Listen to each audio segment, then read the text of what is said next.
Hello. अ, तो चलो आगे चलते हैं। अब हम लोग डिस्कस करने वाले हैं किसी भी क्ले की कंसिस्टेंसी। ठीक है, तो यानी कि अभी देखो, हम लोगों ने ग्रेन साइज डिस्ट्रीब्यूशन देख लिया है। ठीक, कि किस तरीके से सॉइल जो है डिस्ट्रीब्यूटेड होती है depending upon the grain sizes. ठीक, अब हमने ये देखा कि 75 माइक्रोन से नीचे की जो सॉइल्स होती हैं उनको आप क्या बोलते हो, उनको आप बोलते हो फाइन सैंड्स, फाइन सॉइल। ठीक, और इससे ऊपर सारे कोर्स ग्रेन्ड सॉइल्स होते हैं। ठीक है, अब हम जो है, अब ये जो फाइन ग्रेन्ड सॉइल्स में दो स्पेसिफिक टाइप के सॉइल्स होते हैं। जैसे क्ले हो गया आपका, और साथ में आपके पास हो गया सिल्ट। ठीक है, क्ले और सिल्ट क्या होते हैं, ये आपके फाइन ग्रेन्ड सॉइल्स के अंदर कंसिडर किए जाते हैं। हम लोग यहाँ पे कंसिस्टेंसी जो है स्पेसिफिकली सैंड के लिए, सॉरी स्पेसिफिकली क्ले के लिए हम लोग कंसिस्टेंसी पढ़ते हैं। ठीक है, अब क्ले की कंसिस्टेंसी, पहली बात तो होती क्या है, क्ले हमें पता है, हमने नॉर्मली देखी हुई है, जो स्टिकी सॉइल होती है जिससे हम बचपन में मिट्टी के खिलौने बनाते थे। वो मिट्टी के खिलौने किस तरीके से स्टिक हो जाते थे, मतलब कि हम बना पाते थे, वो मोल्डेबल चीज़ जो होती थी उसको हम क्ले बोलते थे। सब तरह की मिट्टी से आप कुछ भी मोल्ड नहीं कर सकते हो। ठीक, जब तक कि सॉइल में कुछ पर्टिकुलर फ्रैक्शन क्ले का ना हो, तब तक वो सॉइल जो है वो एक पर्टिकुलर शेप नहीं ले सकती, है ना। तो जैसे सैंड है, बिल्कुल भी शेप नहीं ले सकती, पानी डालते ही बिखर जाएगी। क्ले जो है इसमें थोड़ी सी फर्मनेस होती है। ठीक, और वो फर्मनेस डिपेंड करती है on the quantity of water, मतलब आपने कितना पानी डाला हुआ है क्ले के अंदर। ठीक, अब ये क्वांटिटी ऑफ वाटर के हिसाब से क्ले की कंसिस्टेंसी, कंसिस्टेंसी का मतलब उसका जो फील है टच करने, मतलब वो किस तरीके से अपना स्टेट चेंज कर रही है। ठीक, ये होता है कंसिस्टेंसी। तो consistency is use to describe the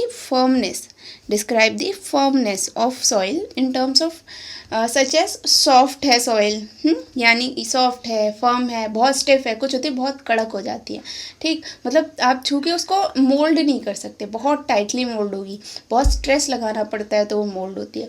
और कुछ सॉइल्स ऐसी होती है, क्ले की बात चल रही है, कुछ सॉइल जिसमें कि क्ले कंटेंट है वो इतनी सॉफ्टली मोल्ड हो जाती है ना।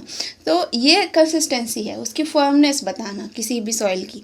ठीक, अच्छा, अब consistency limits are used for the classification of fine grained soil. Consistency limit आप फाइन ग्रेन्ड सॉइल के लिए यूज़ करते हो, स्पेशली आप क्लेस के लिए, क्योंकि वाटर कंटेंट जो है वो क्ले की कंसिस्टेंसी को इन्फ्लुएंस करता है। यानी कि पानी डालोगे क्ले की कंसिस्टेंसी चेंज होती है। सिल्ट में या फिर सैंड में स्पेसिफिक इन सब चीज़ों की कोई दिक्कत नहीं होती, क्ले में बहुत दिक्कतें होती है। क्ले में वाटर कंटेंट चेंज करते ही कंसिस्टेंसी में चेंज आता है। तो इसलिए आप क्या करते हो, क्लेस के लिए स्पेसिफिकली कंसिस्टेंसी की स्टडी की जाती है।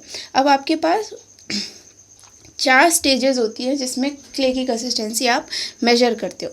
पहला स्टेज है आपका सॉलिड स्टेट, मतलब कि जब उसमें पानी नहीं है बिल्कुल भी, सॉलिड स्टेट।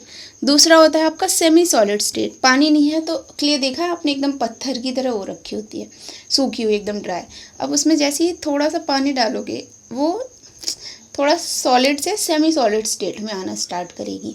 नेक्स्ट है प्लास्टिक स्टेट क्या, अब वो थोड़ा और पानी डालोगे, अब वो थोड़ा मोल्डेबल है, मतलब कि अब आप उससे वर्क कर सकते हो, डिफरेंट उसको साइजेस में, शेप्स में आप उसको चेंज कर सकते हो। ठीक है, उसके बाद आता है लिक्विड स्टेट, मतलब अगर आपने उसमें और पानी डाला, अपनी सॉइल में और पानी डाला, तो अब इस केस में क्या होगा, सॉइल जो है पूरी लिक्विड हो जाएगी और पानी डालने से बिखरने लगेगी। अब इसका पर्टिकुलर शेप और कुछ भी आप नहीं बना सकते, ये होगी एक तरीके से मड, है ना, पानी ज़्यादा डाल के। तो ये होता है लिक्विड स्टेट। ठीक है, अब ये चारों स्टेट्स जो हैं आपको कुछ इस तरीके से वाटर कंटेंट इन्फ्लुएंस करता है। देखो, as water content increases soil moves from solid to semi solid state, then to plastic state and then finally liquid state, है ना। पानी डालते जाओगे, ये इस सीक्वेंस में स्टेट्स चेंज होती जाती हैं। ठीक है, अब है कि the boundary content at which soil changes its state are called consistency limits.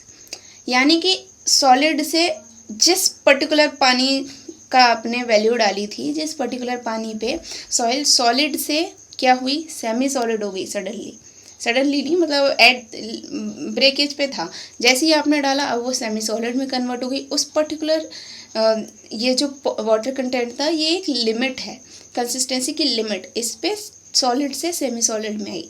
ऐसे ही अब सॉइल सेमी सॉलिड में थी, उसमें आप पानी डालते गए, एक पर्टिकुलर ऐसा टाइम आएगा जबकि वो जो सॉइल है सेमी सॉलिड से प्लास्टिक में कन्वर्ट हो जाएगी। अब उस वाटर कंटेंट को आप बोलते हो एक और लिमिट आपके आगे बीच में, जिससे क्या हो गया वो प्लास्टिक में चेंज हुई, प्लास्टिक से सीधे लिक्विड में जाएगी। उससे ज़्यादा और पानी डालो वो लिक्विड ही रहने वाली है ना।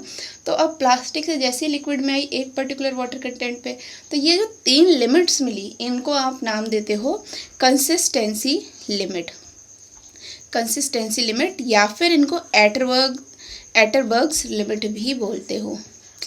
ये कंसिस्टेंसी जो है एटरबर्ग नाम के एक पर्सन ने निकाली थी, तो उनके नाम पे ही आपने एटरबर्ग्स लिमिट भी बोल दी। अब it is determined for soil samples finer than 425 micron.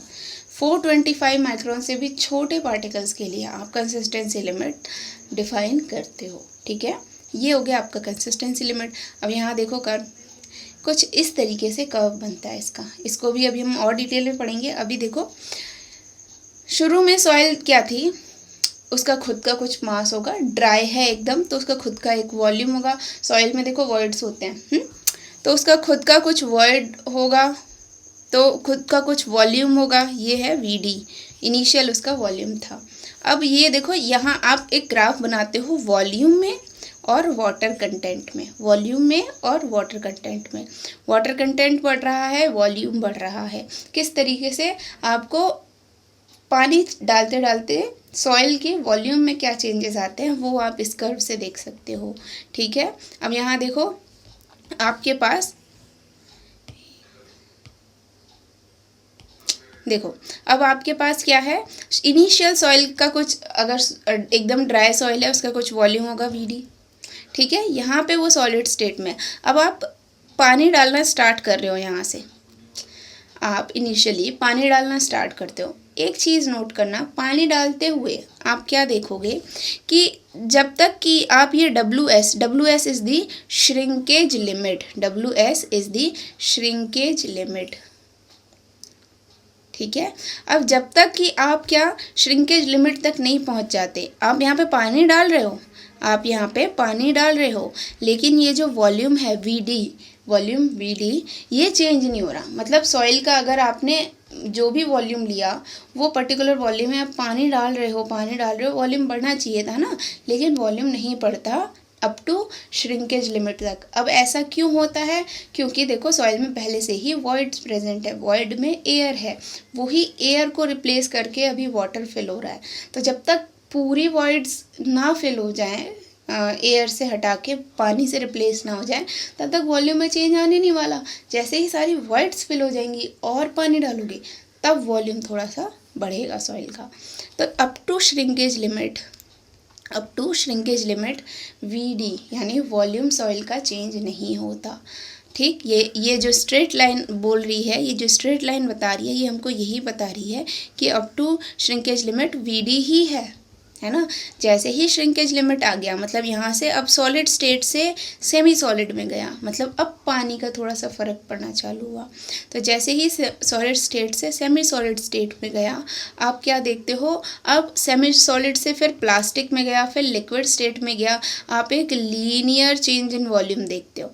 मतलब जैसे जैसे आप पानी डाल रहे हो उसके रिस्पेक्ट में वॉल्यूम लीनियर चेंज हो रहा है। अप टू श्रिंकेज लिमिट कुछ चेंज नहीं होगा, लेकिन उसके बाद लीनियर चेंजेस आएंगे। तो सेमी सॉलिड स्टेट से प्लास्टिक स्टेट में गया तो आपको प्लास्टिक लिमिट मिलती है, प्लास्टिक लिमिट, ये है प्लास्टिक लिमिट, ठीक है। अच्छा, फिर जैसे ही प्लास्टिक स्टेट से लिक्विड स्टेट में गया आपको WL यानी लिक्विड लिमिट मिलती है, ठीक है।